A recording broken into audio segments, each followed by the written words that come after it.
Magandang umaga po sa inyo lahat na muli. Tayo ay nandito sa harapan ng Diyos na buhay, na patuloy na makikinig sa umagang ito.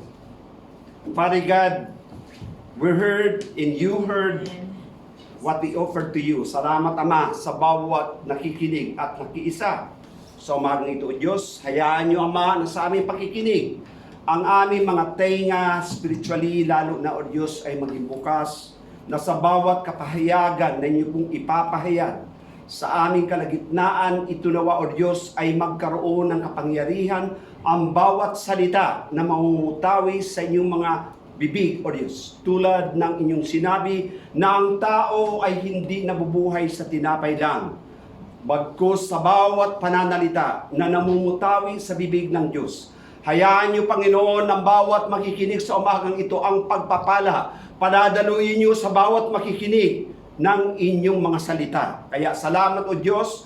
Ngayon pa lamang narito ang inyong abang lingkod, O Diyos. Lord, let your servant to be minimized and let your name be magnified.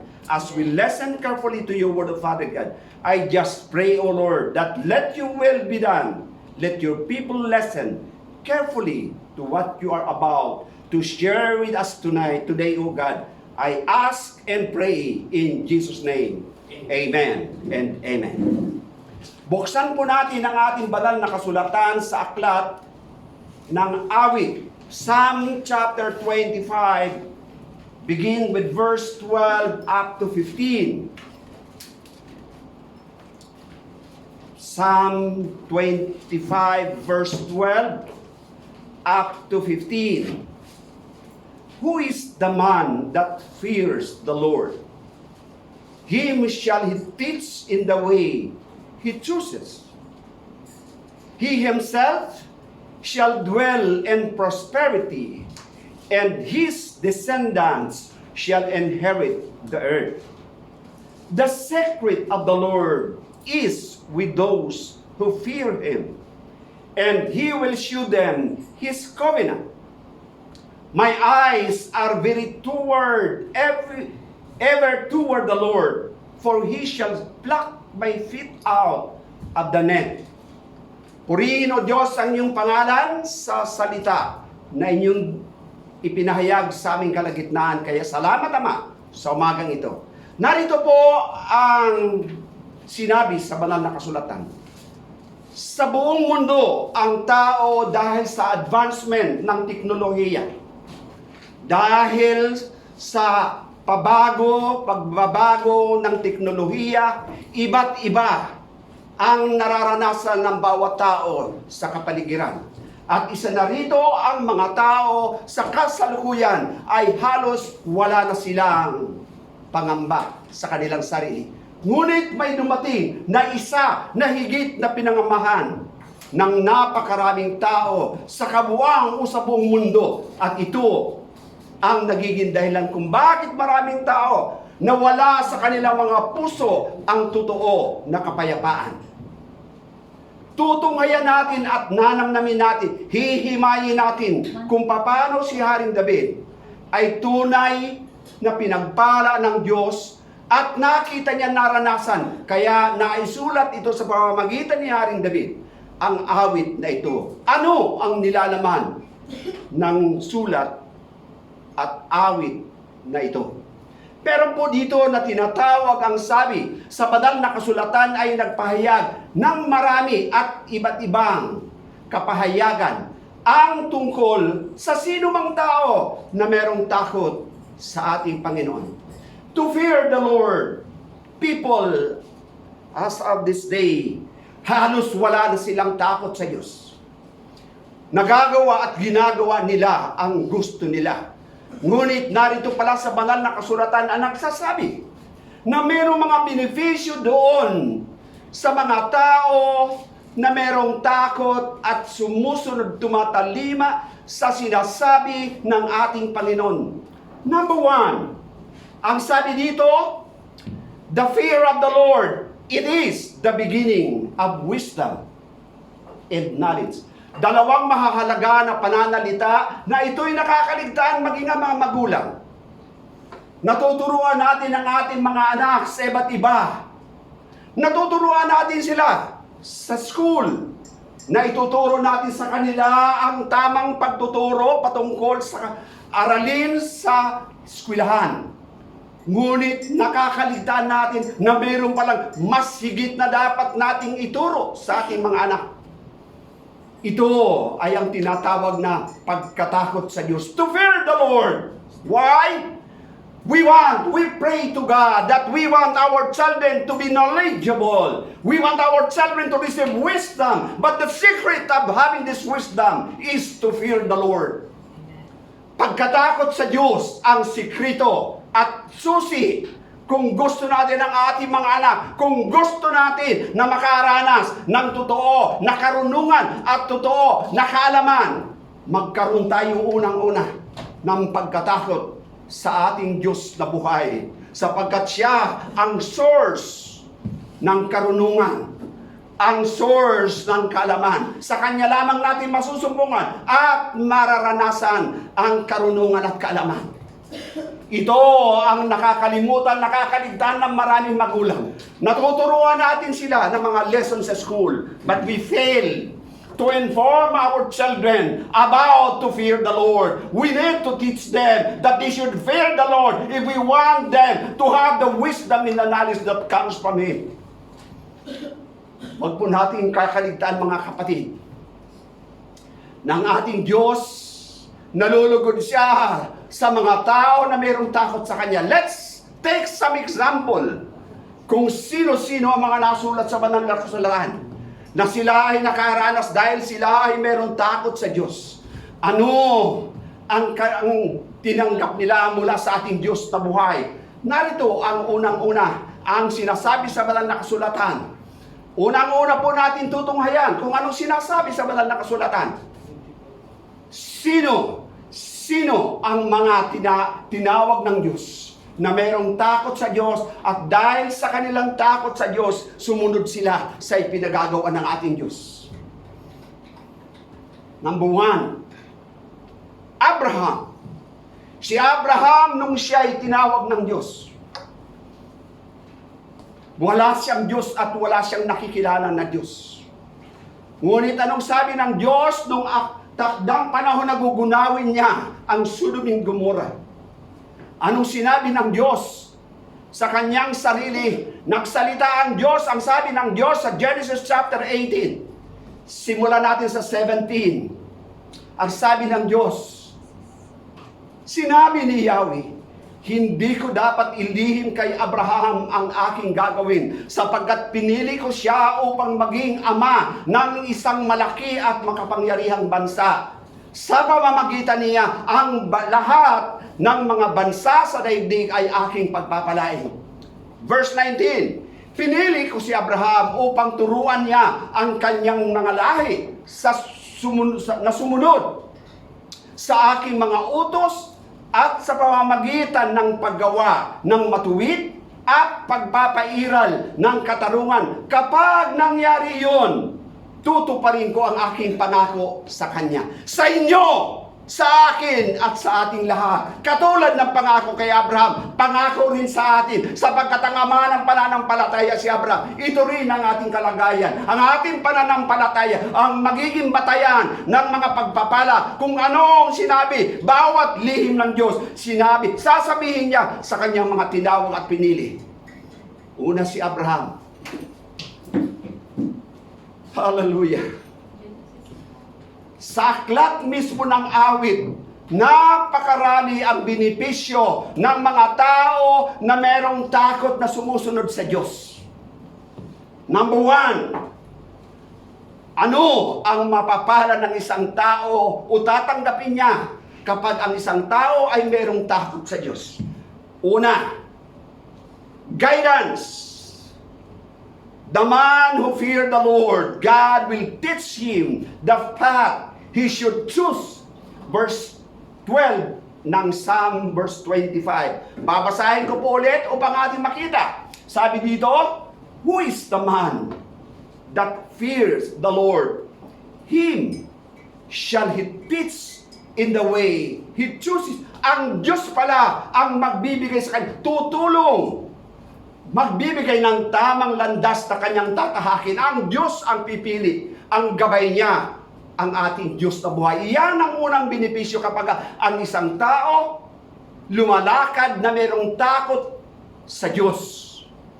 Pangunahin na kanyang tatanggapin na benepisyo ay ang gabay ng Diyos. Guidance. The guidance. Igagayad tayo ng Diyos sa ating paglakad sa tamang daan. Itutuwid niya tayo sa ating daraanan. Lagi niya tayong sasamahan. Ano man ang ating gagawin, lagi siyang kasama. Hindi niya tayo iiwanan at hindi rin niya tayo pababayaan. At iyan ang una. Narito ang pangalawa. Prosperity. Prosperity, ito rin ay sinabi ng ating kapatid ni si Haring David. Ang sabi sa verse 13, He Himself shall dwell in prosperity, and His descendant shall inherit the earth. Ganon ang sinabi ng banal na kasulatan, ang pakinabang na pangalawa na matatanggap ng sinumang lumalakad na mayroong takot sa Diyos. That is why, very important, kung si Haring Solomon nagsulat din na sabi niya, to fear the Lord is the beginning of wisdom and knowledge. Ganon ang salita ng Diyos. Kaya't pangunahin na magkaroon ng takot. Kung gusto natin na ma-enjoy kung ano ang pangako ng Diyos, kasaganaan ay kasama sa pinangakong ito ng ating Diyos. Sundin natin, gawin natin ang pagsunod na merong takot sa Diyos. Si Pablo hindi nagkamali nung sumulat siya sa mga mananampalataya sa Pilipos na sabi ni Pablo sa chapter 2 ng Philippians chapter 2 verse 12, ang bilin ni Pablo sa chapter 2 ng Philippians, ating punto ngayon. Puntahan po natin, buksan nyo ang inyong banal na kasulatan. Philippians chapter 2 verse 12. Sige po, tingnan natin kung anong sinasabi. Verse 12, Philippians, ito po ang sinasabi. Tatagalogin ko po. Kaya nga mga minamahal, tulad ng inyong buong pusong pagsunod nung ako'y kasama pa ninyo, lalo kayong maging masunurin ngayon, ako'y malayo sa inyo. Pagsibikapan ninyong maging ganap ang inyong kaligtasan ng may lubusang pagalan o pagsunod o pagkatakot at pag-ibig sa Diyos. Nanginginig with fear and trembling. Now we need to continue to work out our own salvation with fear and trembling. Iyon ang tagubilin ni Pablo sa mga mananampalataya. Kasama tayo sa bilin na iyon na dapat daw ngayon na nakikita natin, nababanaag na natin, napakalamit, abot tanaw na natin ang ipinangako ng ating Diyos. Kaya habang tayo papalapit ng papalapit, manatili nawa ang ating pagsunod na mayroong pagkatakot sa ating Panginoon. Upang sa gayon hindi tayo malingat sa kaliwa o malingat sa kanan. Bagkus tuloy-tuloy ang ipinangakong kaligtasan ay ating mararanasan. Pangatlo, kung ano ang sinasabi sa banal na kasulatan na magiging pakinabang doon sa mga sumusunod sa salita o may takot sa ating Diyos. Future security. Saan? Sa ating mga anak na maiiwan sa kanila. Balikan po natin ang verse 13 ng ating pumuling basahin. 25 verse 13, sabi nito, He Himself shall dwell in prosperity, and His descendant shall inherit the earth. Sabi dito, uunlad ang buhay at ang mga supling, mamumuhay itong ligtas sa lupain. Future security has been given as a promise with an assurance na galing sa ating Diyos. At ito ang katunayan, ang ating pinangahawakan ay ang bawat salita na pangako ng ating Diyos. Praise God. Kaya mga kapatid, manatili tayo sa ating mga kalagayan sa ngayon na hindi tayo natatakot, bagkus ang pagkatakot ay nauukol sa ating Diyos. Magkaroon tayo ng takot na makagawa ng paglabag sa bawat sinabi na naririnig natin na salita ng ating Diyos. Iyon ang pangatlo. Uunahin ko ulit, guidance. One of the benefits of those who fear the Lord is about guidance. Prosperity has been promised, has been given to us as an assurance that we will continue to receive the prosperity, not only materially, but also spiritually. A kind of a promise that God made an oath to Abraham. Pang-apat, narito po ang pang-apat na sinasabi sa banal na kasulatan. Divine intimate relationship. Divine intimate relation. What does it mean? Let's go to the book in the New Testament, chapter 15 of John, verse 15. Basahin po natin. I no longer call you servants, because a servant does not know his master's business. Instead, I have called you friends. For everything that I learned from the Father, I have made known to you. So Jesus himself, he said, everything that I have learned from the Father, I have said to you. I have told you all things, even the secret things. Ipinahayag sa atin. What a great promise about this divine intimate relationship. Sa Kanya natin mararanasan ang ganitong uri na pag-ibig, ganitong uri na kabanalan sa Kanya lamang. At ang sabi ng Diyos, hindi ko na kayo tatawaging mga alipin. Bagkus, kayo'y aking mga kaibigan. Bakit? Sapagkat kung ano ang nalalaman ng ating Panginoon patungkol sa Ama, ay sinasabi niya ng lantaran, harap-harapan, buong at buong buo ang kaliwanagan na ipinapahayag ng ating Diyos. Para kanino? Para doon sa mga pinili at tumanggap sa Kanyang anak na si Kristo Jesus. Iyan ang pang-apat na benepisyo sa mga kaluluwa o tao na iniligtas at tumanggap kay Kristo, na dahil sa ating pagkatakot sa Diyos, ito ang pang-apat na benefits.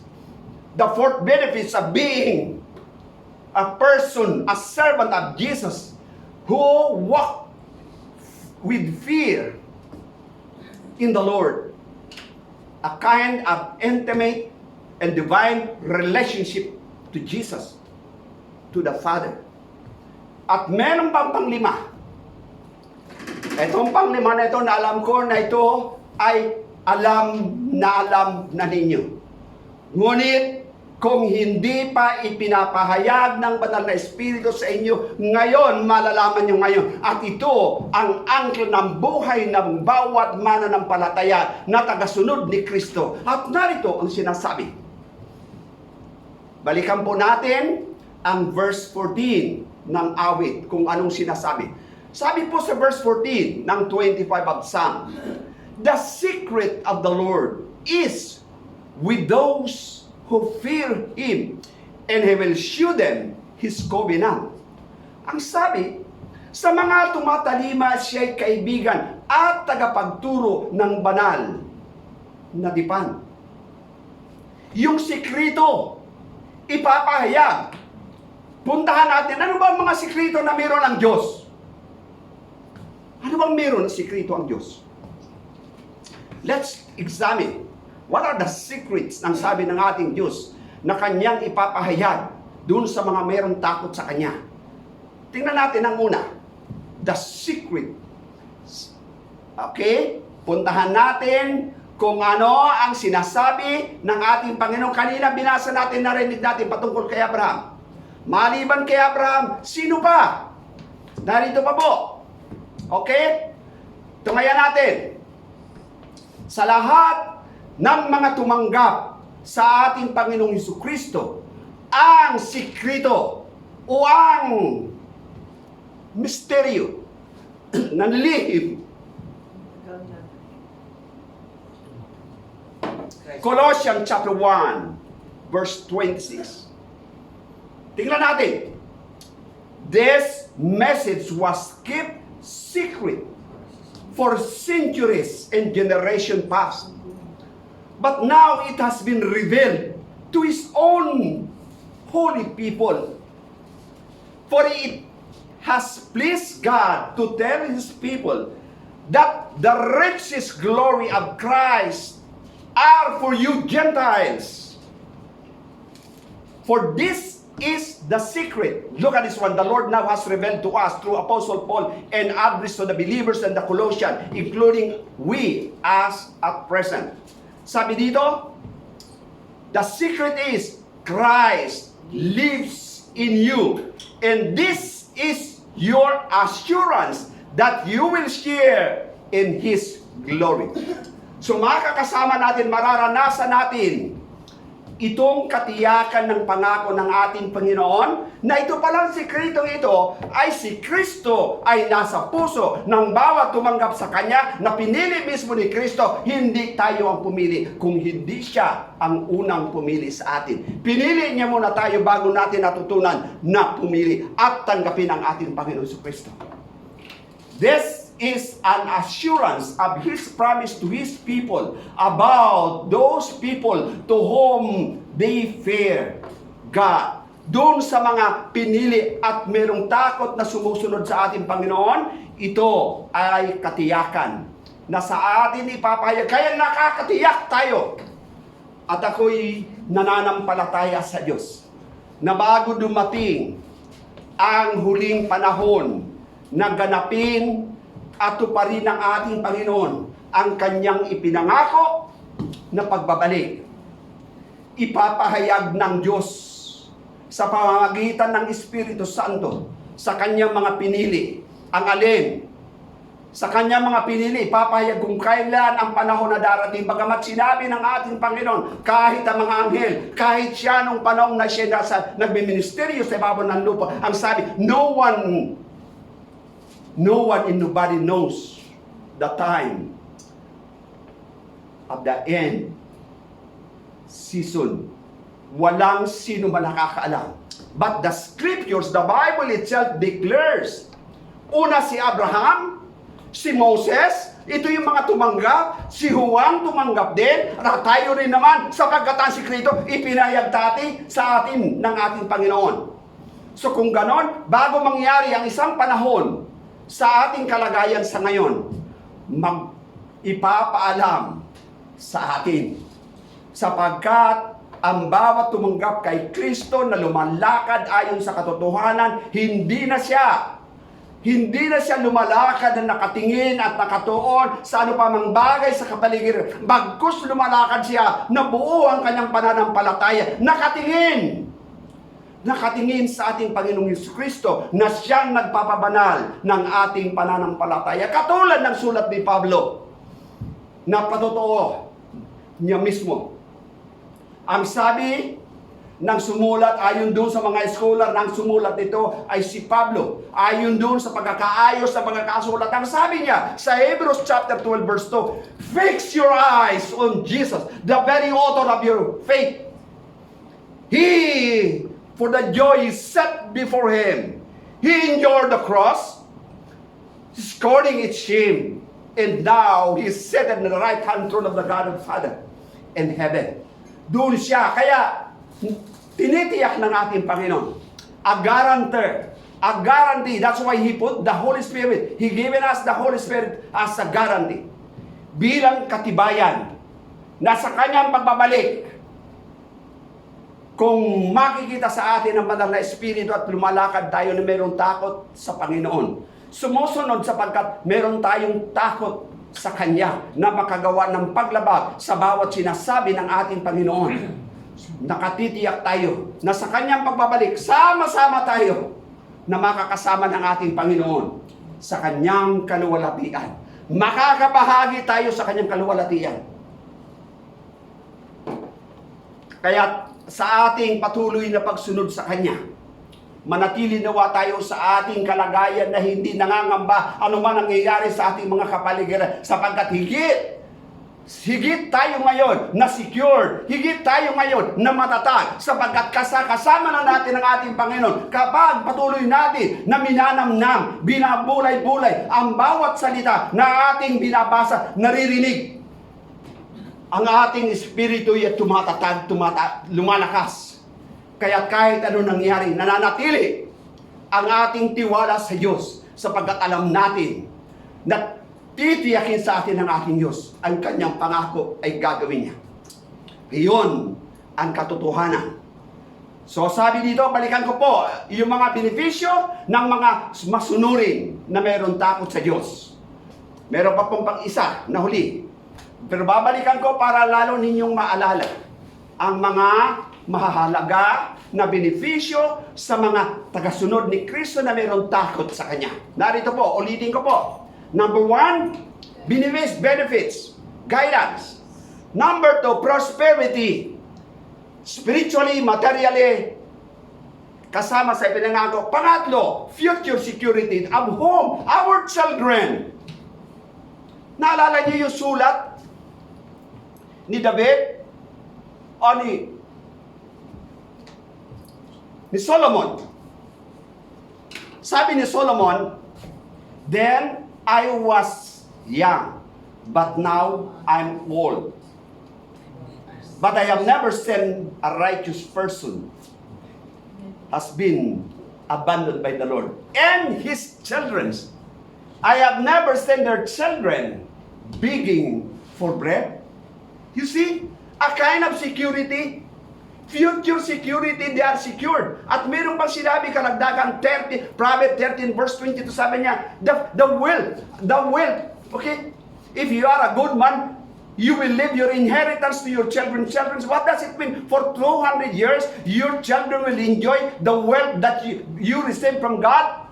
And not only that, it's not finished for that. Because at the second stanza, it says that, but the wealth of the unrighteous has been kept to be given to the righteous. Therefore, when we are become right in the sight of God, so all the riches of the unrighteous has been kept for you to receive those riches.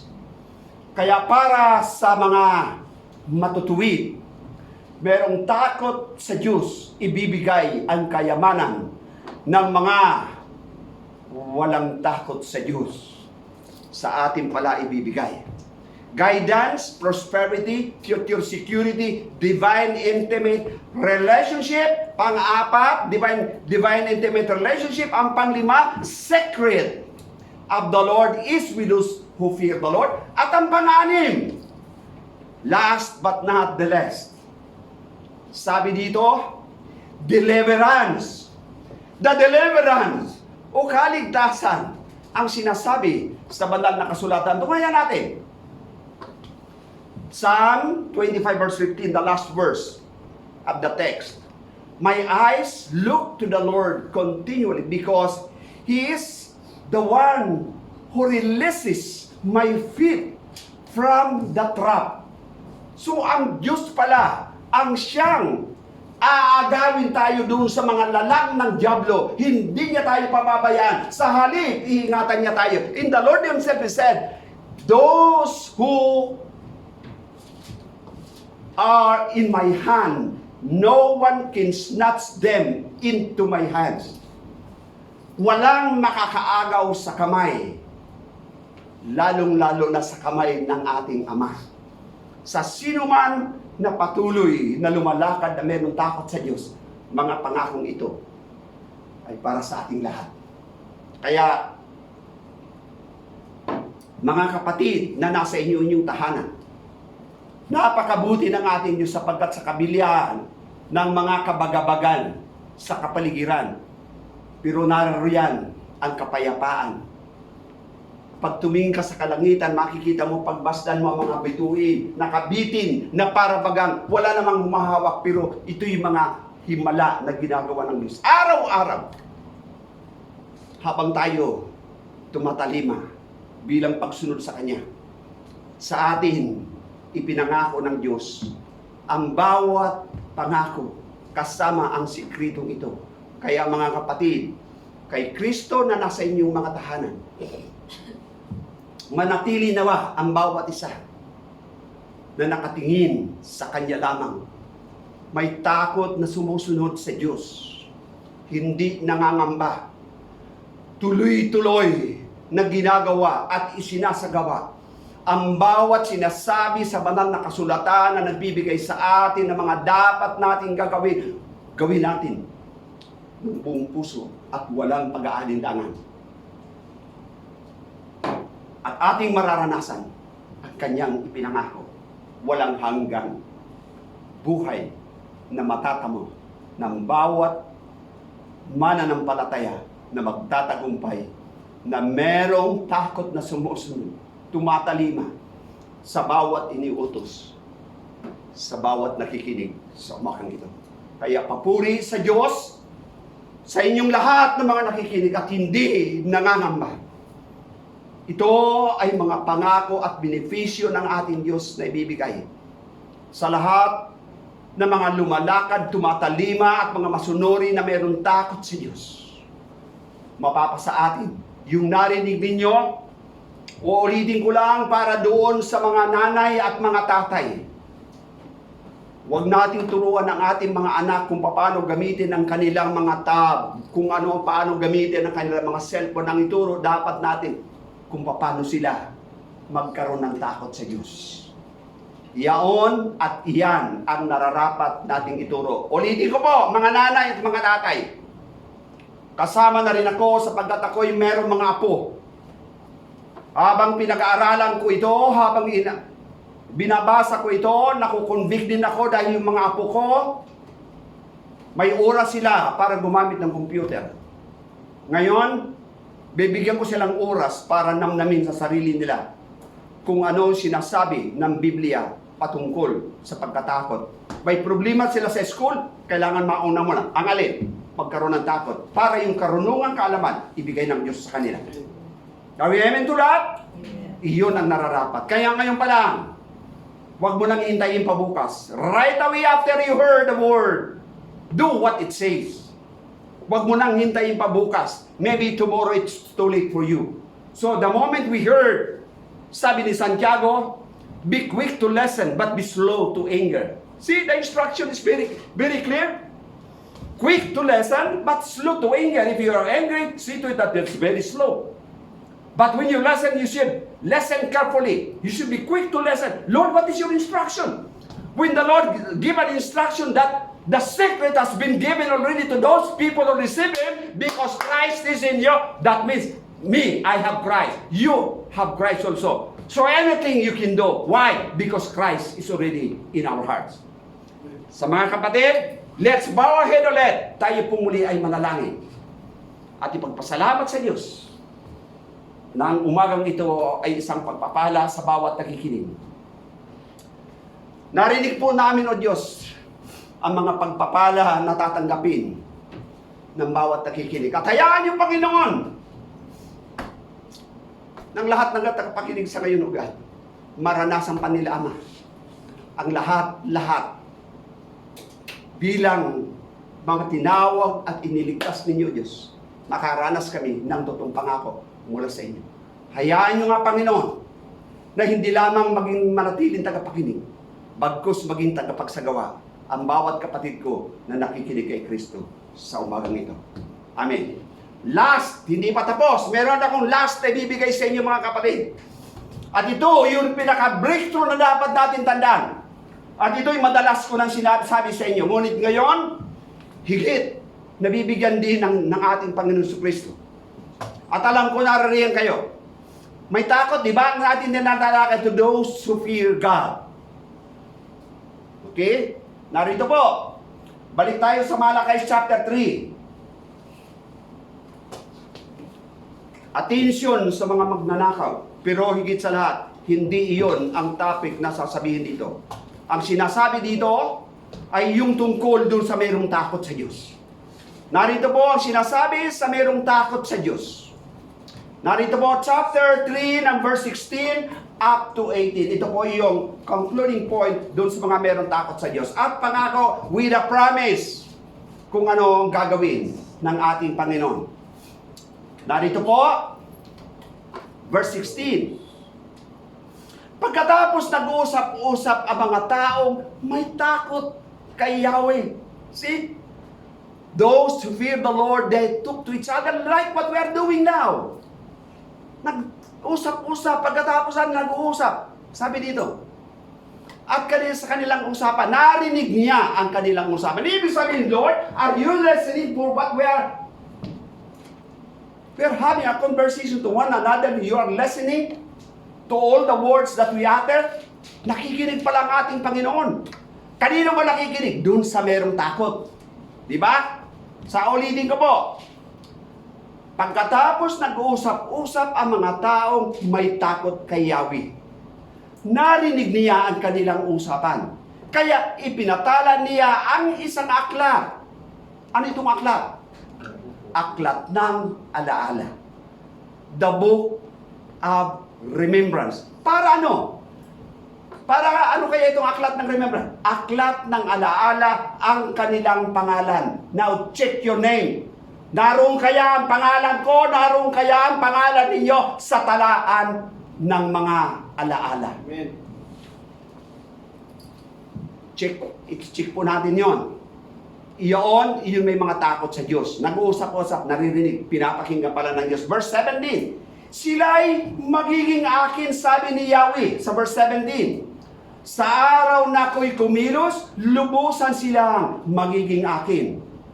Kaaawaan ko sila tulad ng pagkalinga ng isang ama sa anak ng naglilingkod sa kanya. Verse 18, muli ninyong makikita ang pagkakaiba ng mabuti at ng masama, ng taong naglilingkod sa akin at ng hindi naglilingkod. Napakalinaw po. Pagkatapos ninyo marinig ito, balikan nyo, buksan nyo ulit ang inyong Biblia. Pagkatapos, bulay-bulay nyo ang sinasabi. Dahil yung pagkatakot, maraming mananampalataya na walang takot. Alam niyo ba yung ibig sabihin? Maraming mananampalataya, walang takot. Na ano? Nakawin yung nararapat na para sa Diyos.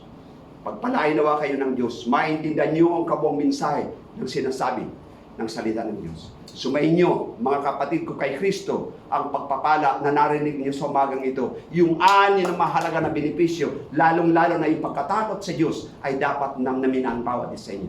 God bless to everyone who are listening today. The name of Jesus, be yours, everything as you heard.